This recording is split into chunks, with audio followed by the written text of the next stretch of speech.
દર્દીઓને જીવન આપતી હોસ્પિટલ જ જો બેદરકારીનું કેન્દ્ર બની જાય તો દર્દીઓ કોના ભરોસે સારવાર કરાવશે? બનાસકાંઠાની દાંતા સિવિલ હોસ્પિટલમાં એક મહિલાને એક્સપાયરી આઈવી બોટલ ચડાવ્યાનો ગંભીર આરોપ સામે આવ્યો. પરિવારનો દાવો છે કે બોટલ ચડાવ્યા બાદ મહિલાની તબિયત લથડી ગઈ અને શરીર પર સોજા ચડી ગયા. સૌથી મોટો સવાલ એ છે કે હોસ્પિટલમાં દર્દીઓના જીવની સાથે આખરે કોણ ખેલ કરી રહ્યું છે? શું હોસ્પિટલોમાં દર્દીઓને ચડાવવામાં આવતી દવાઓ અને બોટલોની સમયસર તપાસ કરવામાં આવતી નથી? જો બોટલ ખરેખર એક્સપાયરી હતી તો તે સ્ટોરમાંથી વોર્ડ સુધી કેવી રીતે પહોંચી? પરિવારના આક્ષેપ મુજબ ફરજ પરના ડોક્ટર ગેરહાજર હતા અને નર્સ મોબાઈલમાં વ્યસ્ત હતી. તો દર્દીઓની જવાબદારી કોણ સંભાળી રહ્યું હતું? જો આ બેદરકારીના કારણે મહિલાનો જીવ ગયો હોત તો તેની જવાબદારી કોણ લેત? શું જવાબદાર કર્મચારીઓ સામે કડક કાર્યવાહી થશે કે પછી આ મામલે ઢાંક પીછોડો કરવામાં આવશે? હોસ્પિટલમાં દર્દીઓની સુરક્ષા માટે કઈ વ્યવસ્થા છે અને આવી ઘટનાઓ ફરી ન બને તે માટે તંત્ર શું પગલાં ભરશે? હવે સૌની નજર હોસ્પિટલ તંત્રની કાર્યવાહી પર છે કે હવે શું કાર્યવાહી કરવામાં આવી રહી છે.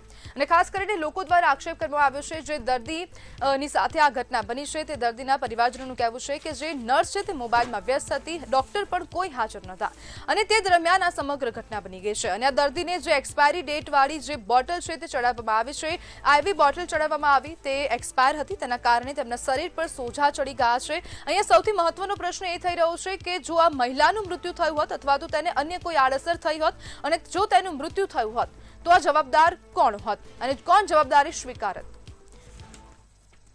અને આજ બધે આપણી સાથે ચર્ચા કરવા માટે સામાજિક આગેવાન નીતિન પટેલ જોડાઈ ગયા છે. નીતિનભાઈ, દાંતા સિવિલમાં થયેલી આ ઘટનાને તમે કેવી રીતના જોઈ રહ્યા છો? જી મેડમ, ખાસ તો અંતરિયાળ વિસ્તાર છે દાંતા, અને ત્યાં કેવું છે કે આ દાંતા હોસ્પિટલમાં બીજી વાર છેલ્લા 2-3 મહિનામાં બીજી વાર ઇસ્યુ બન્યા છે.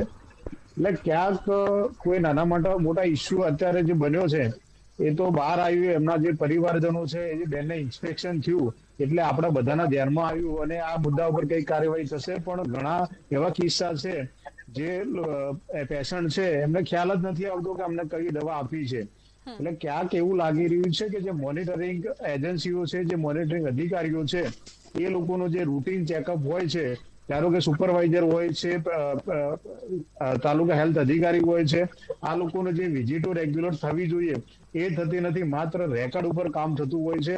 ક્યાંક મેડિકલ ઓફિસરની હાજરીની બાબત હોય એટલે ક્યાંક જે હેલ્થના કર્મચારીઓ છે, જે નર્સિંગ સ્ટાફ છે, એને ઘણી હોસ્પિટલો એવી છે જ્યાં ફાર્માસિસ્ટ છે જ નહીં એમ ત્યાં ઘણી વાર અમે વિઝિટ કરતા હોઈએ છીએ તો સફાઈનો સ્ટાફ જે કામદાર હોય છે એ દવા ડિસ્ટ્રીબ્યુટ કરતા હોય છે.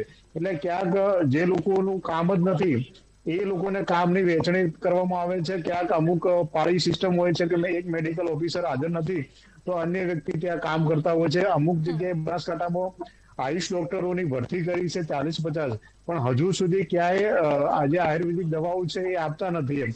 નીતિનભાઈ, આ માત્ર દાંતા સિવિલની હાલત છે કે પછી અન્ય હોસ્પિટલમાં પણ આ જ લોલમલોલ ચાલે છે? બેન, ચોક્કસ મારે જ્યાં સુધી ડેટા એનાલિસિસ છે હું જાણું છું ત્યાં સુધી તમામ બનાસકાંઠાની તમામ હોસ્પિટલોમાં ક્યાંક ને ક્યાંક જે ઓપીડી સવારે 8 વાગે શરૂ કરવાની હોય છે, બનાસકાંઠાની એક પણ હોસ્પિટલ એવી પોસિબલ જ નથી કે 8 વાગે ઓપીડી સ્ટાર્ટ થાય. સવારે જે લોકો અંતરિયાળ વિસ્તારમાં જે સવારે મેડિકલ ફેસિલિટી બહુ ઓછી પ્રાઇવેટ મેડિકેશન ફેસિલિટી મળતી હોય છે, એટલે સવારે જો વહેલા જે સરકારી દવાખાના ખુલે અને ઓપીડી સ્ટાર્ટ થાય તો જે સવારે જરૂરિયાત વાળા જે છે એ અંતરિયાળ ગામડાના વિસ્તારો ચોક્કસ એની મેડિકલ ફેસિલિટી મેળવી શકે છે. પણ જનરલી 10 કે 11 વાગે મેડિકલ ઓપીડી સ્ટાર્ટ થતી હોય છે. આ બાબતે ઘણીવાર અમે સીડીએચઓને રજૂઆત કરતા હોઈએ છીએ, પણ એમના ત્યાંથી પણ બેન એવો રિસ્પોન્સ મળતો હોય છે કે આ પોસિબલ નથી એમ. દરેક સ્ટાફને અમે 8 વાગે ઓપીડી સ્ટાર્ટ કરાય એ પોસિબલ નથી. એટલે ક્યાંક મોનિટરિંગ જે અધિકારીઓ છે એમની બેદરકારીના કારણે આવી ઘટનાઓ બનતી હોય છે. ખૂબ દુઃખદ ઘટના છે, કારણ કે લોકોનો જે સરકારી હેલ્થ સિસ્ટમ ઉપર જે ભરોસો છે એ ક્યાંક ઉઠી જશે. જો આ તો જીવલેણ ઘટના પણ બની શકે, આવી ખોટી દવાઓ કે જે એક્સપાયરી ડેટ જે બોટલ જે ચડાઈ છે એના કારણે જીવલેણ ઘટનાઓ પણ બની શકે છે. એટલે ક્યાંક સરકારે જે મોનિટરિંગ અધિકારીઓ છે એમને ચોક્કસ આ બાબતે ધ્યાન દોરવું જોઈએ. જી બિલકુલ નીતિનભાઈ, જોડાવા બદલ આપનો આભાર.